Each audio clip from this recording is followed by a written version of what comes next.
In the twisted world of control, a hellscape of brutalism and bureaucracy contained inside of the oldest house, nothing is quite what it seems.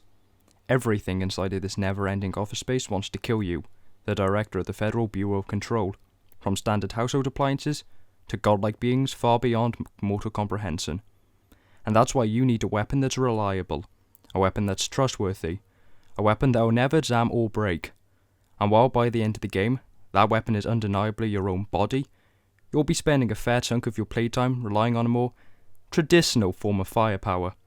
You'll be spending that time wielding the enigmatic board's heartfelt gift to you, the service weapon. After my previous video on the Remedy Connected Universe didn't do so well, I've wanted to find a way to ease my current audience into this incredible world.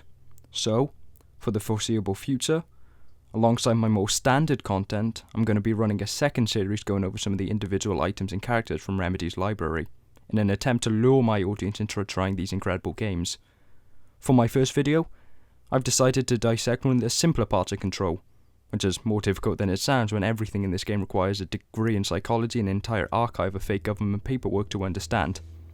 However, this video will contain a lot of acronyms and concepts from the game that I mostly won't be explaining in order to save time. To be fair, that probably just makes the entire video more accurate to Control anyway. So, let us begin. From a gameplay standpoint, the service weapon isn't too much more complicated than most video game weaponry. You point at enemy, pull the trigger, and enemy go bye-bye. Indeed, in its standard form, at a passing glance, the service weapon might pass for any other handgun. But where most games might pass you something like this as a sidearm, a mere accessory to more destructive forms of boomsticks, Control takes a different approach. In order to keep up the exhilarating pace of combat, Remedy made the smart decision to fuse all your weaponry into one. The service weapon isn't just a pistol, it's a shotgun, machine gun, sniper rifle, RPG, and assuming you brought the AWE DLC, a sticky grenade launcher. No need for weapon racks or ammo boxes. Here's your infinite ammo, all-in-one weapon of mass destruction. Pick the two forms you want, and off you go. It's a pretty smart design choice, and definitely helps to speed the game up. Despite how lethal that might sound though, the service weapon is still often criticised, usually with something along the lines of how weak it is.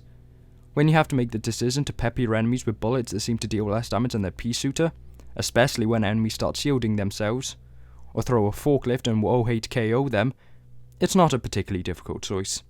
In fact, by the time the credits roll, for the first or second time, you might forget the service weapon even exists, so minimal is its role in late standard gameplay.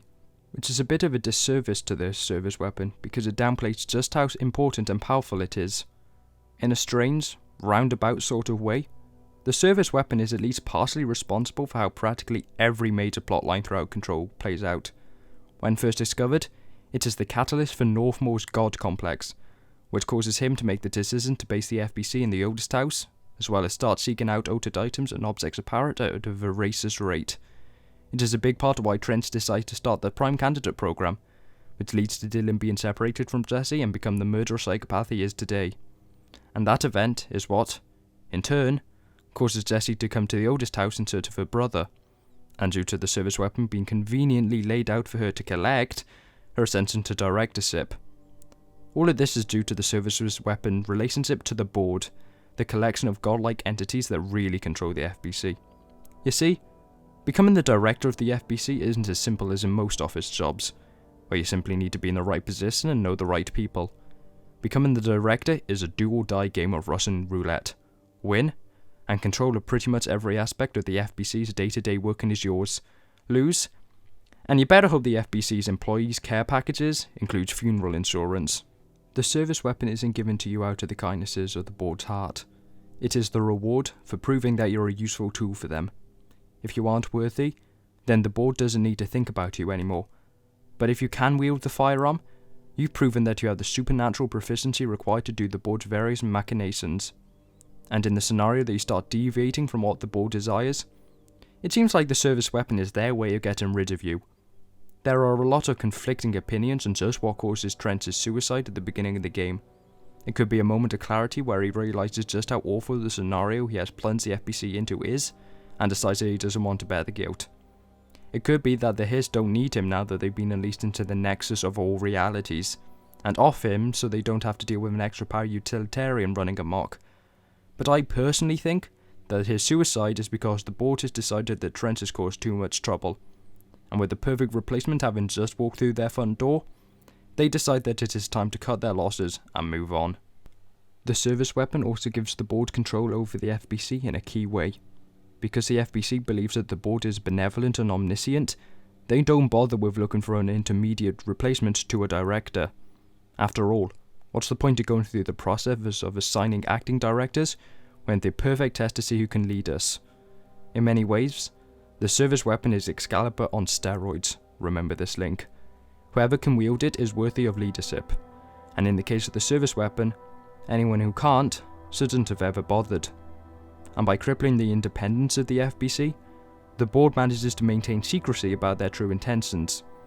Anyone who joins the FBC is taught that the board is purely good in nature, and due to how the entire bureau is structured, ends up in a form of worship to the board.